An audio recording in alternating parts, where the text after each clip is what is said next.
여러분 안녕하세요. 이 원장입니다. 나 다리가 너무나도 두꺼운 것 같아. 이제 스쿼트를 정말 열심히 해서 하체 비만 탈출해야 되겠어. 두꺼운 허벅지로 고민을 하던 중에 운동을 하면 이렇게 다리가 얇아질 수 있다는 말을 어디서 들은 것 같아서 혹시 야심차게 PT를 시작하셨나요? 트레이너가 하체 운동을 열심히 해야지만 다리가 얇아진다면 아마 스쿼트를 알려주셨을 겁니다.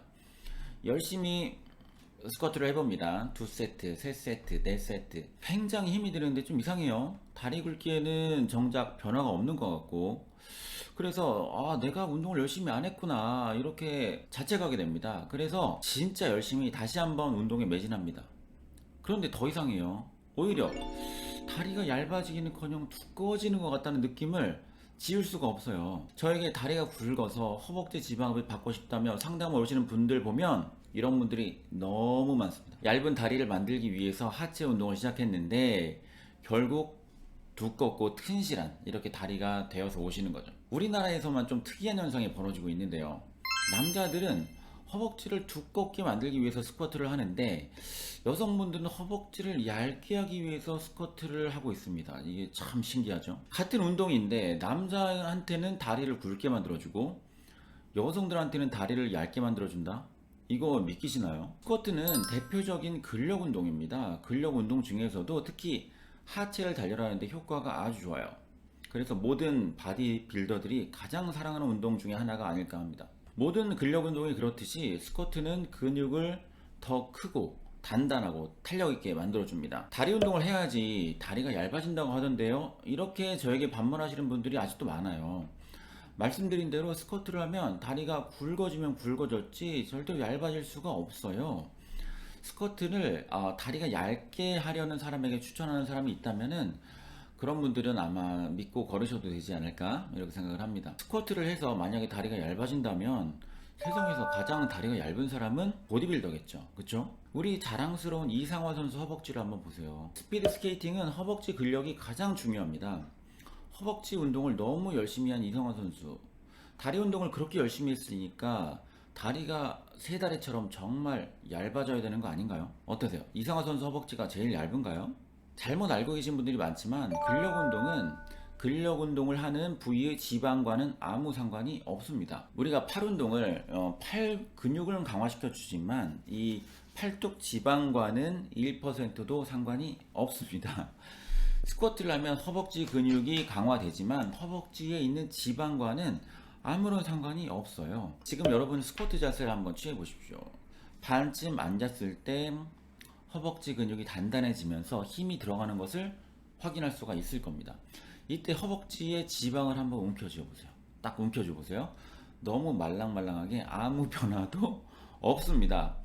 허벅지 지방은 여러분이 이 100kg짜리 바벨을 들고 스쿼트를 하더라도 아무 일도 하지 않기 때문이죠. 유튜브에 있는 운동 영상이 또 수도 없이 많은데요. 인기 있는 영상 몇 개만 꼼꼼히 한번 보시기 바랍니다. 팔뚝살 빼는 운동이다, 허벅지살 빼는 운동이다, 뱃살 빼는 운동이다.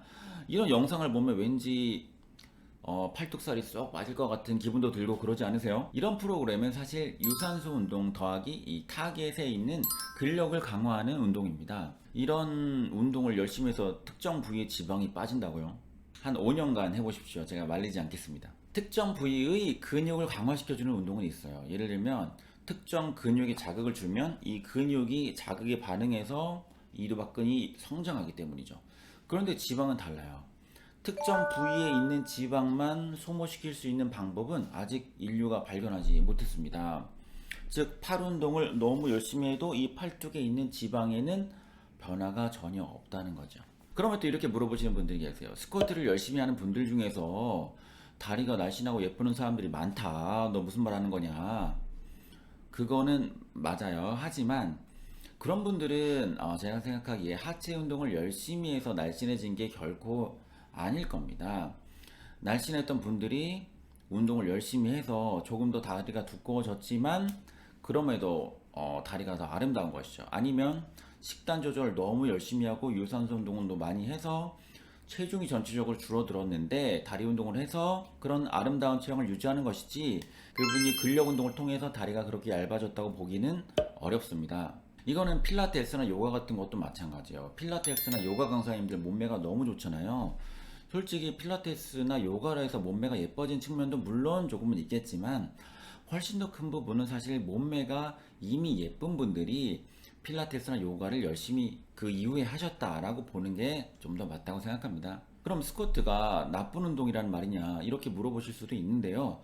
스쿼트는 사실 매우 매우 좋은 운동입니다. 건강에 가장 좋은 운동이라고 할 수 있을 정도로 저도 강력하게 추천드리는 운동이에요. 저도 실제로 스쿼트를 열심히 하고 있고요. 제가 몇 달 동안 스쿼트를 열심히 했더니 허벅지 사이즈가 2cm 가량이나 늘어났더라고요. 저는 다리가 굵어져서 너무 좋습니다. 하지만 다리를 얇게 만드는 것이 목적인 분들에게는 스쿼트가 그렇게 추천할 만한 운동이 아니라는 거죠. 스쿼트를 하는 것이 좋은 사람은 따로 있습니다. 대표적인 특징을 제가 여러 개 말씀드릴게요. 일단 남들에게서 말랐다는 말을 자주 듣는다. 160cm의 키에 50kg 이하의 몸무게이다. 엉덩이 볼륨이 좀 작은 편이다. 팔이나 다리가 얇은 편이다. 남들한테 연약해 보인다는 말을 자주 듣는다. 가끔 누워있다가 벌떡 일어났을 때 좀 어지럽다. 목이 긴 편이다. 허벅지 사이에도 틈이 있는 편이다. 종아리도 얇은 편이다. 이런 분들은 체형상 골격이 작고 다리가 얇은 이런 분들이에요. 이런 분들한테는 스쿼트가 코어를 더 단련시켜서 더 건강한 아름다움을 갖게 해줄 수 있습니다. 이런 분들은 스쿼트를 열심히 해도 그렇게 다리가 굵어지지도 않아요. 하지만 스쿼트를 하기 전에 한 번 더 생각을 해봐야 되는 사람들이 있어요. 바로 골격이 큰 여성분들입니다. 160cm 키에 60kg 이상의 체중, 옆모습 봤을 때 몸이 앞뒤로 두꺼운 분들, 팔이나 다리가 굵어서 고민인 분들, 좀 남들보다 힘이 좀 센 편이다, 목이 좀 짧은 편이다, 가만히 서 있어도 팔이 옆구리에 붙지 않고 약간 옆으로 이렇게 벌어진다, 종아리도 굵은 편이고 코골이가 있고 가끔 무호흡도 온다. 이런 분들은 원래 근육이 큰, 이런 골격이 큰 체형이거든요. 근육이 더 커지면서 체격이 우람해질 수 있습니다. 여자는 스쿼트를 해도 근육이 안 생기다던데요. 이렇게 물어보시는 분들 너무 많아요. 이거는 반은 맞고 반은 틀린 얘기입니다. 근육이 잘 안 생기는 분들이 있고 근육이 잘 생기는 분들이 있어요. 이런 분들을 구분을 해야 되는데 무분별하게 모두에게 스쿼트를 권유하는 것이 문제입니다. 앞서 말씀드린 골격이 작은 여성은 근력 운동을 열심히 해도 근육이 잘 커지지가 않습니다. 이런 분들은 정작 스쿼트가 굉장히 도움이 되기 때문에 꼭 해야 하는 분들이에요. 그런데도 자신의 팔다리가 얇기 때문에 스쿼트의 필요성을 못 느껴서 하지 않는 분들이 많고요. 이분들에게는 그렇게 중요하지 않은 유산소 운동이나 요가 이런 것들만 보통 하고 계시죠. 반면에 골격이 큰 여성들은 정작 스쿼트가 그렇게 도움이 되지 않음에도 불구하고 자신의 다리가 두껍다고 느껴서 다리를 얇게 하려고 스쿼트를 열심히 하고, 정작 이분들에게 중요한 식단 조절이나 유산소 운동은 그렇게 많이 하지 않는 이런 정반대의 현상이 벌어지고 있습니다. 스쿼트로 기초 대사량이 증가해서 살이 빠진다던데요, 이렇게 물어보시는 분들도 또 있어요. 이거는 사실 맞는 얘기입니다. 그런데 이렇게 기초 대사량이 늘어나는 효과를 보려면 정말 본격적으로 운동을 해서 허벅지 근육을 꽤 크게 만들어야 하거든요. 이렇게 되면 허벅지에 있는 지방뿐만 아니라 몸 전체적인 체지방이 감소할 수 있습니다. 그런데 이 정도의 효과까지 기대하려면 보통 허벅지 지방이 줄어든 효과보다 허벅지 근육의 증가가 훨씬 더 크기 때문에 다리 사이즈만 비교해 본다면 조금 더 굵어지는 것이 맞습니다. 그래서 팔다리가 두꺼운 과체중 여성들이 스쿼트를 아무리 열심히 해도 다리가 얇아지지 않는다며 결국 저에게 상담을 오시게 됩니다. 진짜로 막상 해보면 이 허벅지 근육이 정말 어마어마합니다. 웬만한 남자분들보다도 허벅지 근육이 큰 경우가 많더라고요. 그러면 과체중이나 비만 여성이 허벅지를 얇게 하려면 어떻게 하는 게 좋을까요? 이미 다 말씀을 드린 대로 역시 식단 조절하고 유산소 운동이 가장 좋습니다. 체중을 줄이면 지방과 근육 모두 줄어들면서 다리 굵기가 서서히 줄어듭니다. 하지만 제가 다른 영상에서 이 다이어트가 다 좋지만 한계점이 있다고 말씀드린 게 있는데요. 다이어트는 전체적인 몸의 사이즈를 줄일 수는 있는데 정작 내가 원하는 부위 있잖아요. 그 부위를 콕 집어서 그곳에 있는 지방을 뺄 수는 없다는 이런 한계점이 있어요. 살이 찐 상태의 체형이 예쁘지가 않았다면 다이어트를 열심히 하더라도 안 예쁜 체형이 그대로 안 예쁘게 빠지기 때문에 이게 좀 아쉬움이 남을 수밖에 없어요. 예를 들면 허벅지 안쪽 살이라든지 허벅지 바깥쪽 승마살이라든지 무릎 주위 살이라든지 러브핸들 살이라든지 등살이라든지 팔뚝 옆쪽이나 뒤쪽 살 같은 이런 부위는 솔직히 다이어트 해도 잘 안 빠지거든요. 따라서 다이어트를 어느 정도 했다. 그 다음에 체형을 더 아름답게 바꾸기 위해서는 지방흡입도 한 번쯤 고려해 보시는 것이 어떨까 저는 생각합니다. 수술의 효과는 제가 굳이 말씀드리지 않겠습니다. 사진으로 보여드릴게요.